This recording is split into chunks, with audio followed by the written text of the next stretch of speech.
I'm Dr. Tom Lagrelius, family practitioner and geriatrician from Southern California with AAPP.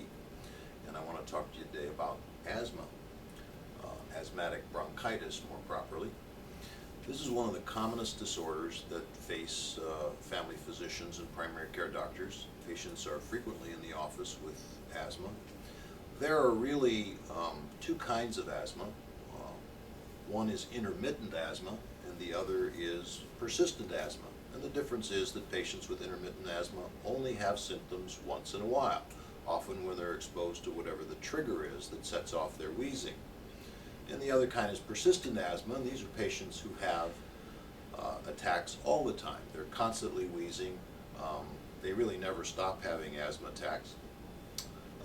And then there are degrees of asthma in both categories. So you can have mild, moderate, or persistent, mild, moderate, or severe asthma, and it can either be intermittent or persistent. And we address these different kinds of asthma in somewhat different ways.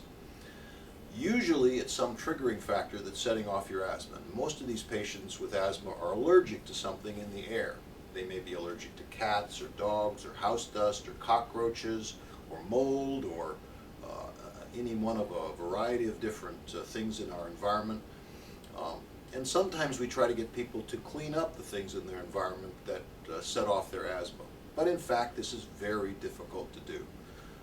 If it's easy to clean it up, if you're allergic to cats and you can find a way to get rid of your cat, which most people can't, that's possible. But cleaning up house dust and cleaning up mold from the house, these are very, very difficult things to do. Perhaps worth trying to do, but not very easy.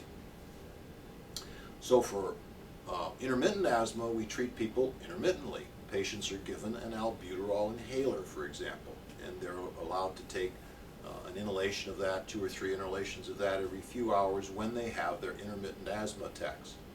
They can also take it before exercise if they find they get asthma that's induced by exercise.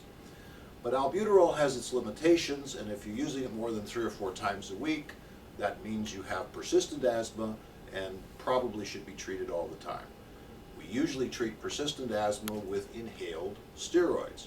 These are attenuated steroids which, when inhaled into the lung, will stop the bronchospasm in the lung and the extra secretion of fluids in the lung and allow open airway again. And these inhaled steroids can cause problems in the mouth, so you have to rinse your mouth out after you use them. But they're very effective in preventing asthma in persistent asthma patients. There are a number of other drugs that can be helpful with asthma patients, including antihistamines and drugs like Singulair, which block leukotrienes, and expectorants that loosen up secretions and allow you to clear secretions out of your chest. And of course, occasionally patients need antibiotics. It's very important to immunize patients with asthma against influenza and against pneumonia so that they are less likely to get infections that can complicate the disorder. Asthma can also be caused by gastroesophageal reflux, where people are refluxing stomach acid contents up into their throat and aspirating the material down into their lungs, which causes them to wheeze. So asthma is a very complicated subject, but often fairly easy to treat if you can get into your physician for evaluation and treatment and allergy evaluations. Thank you.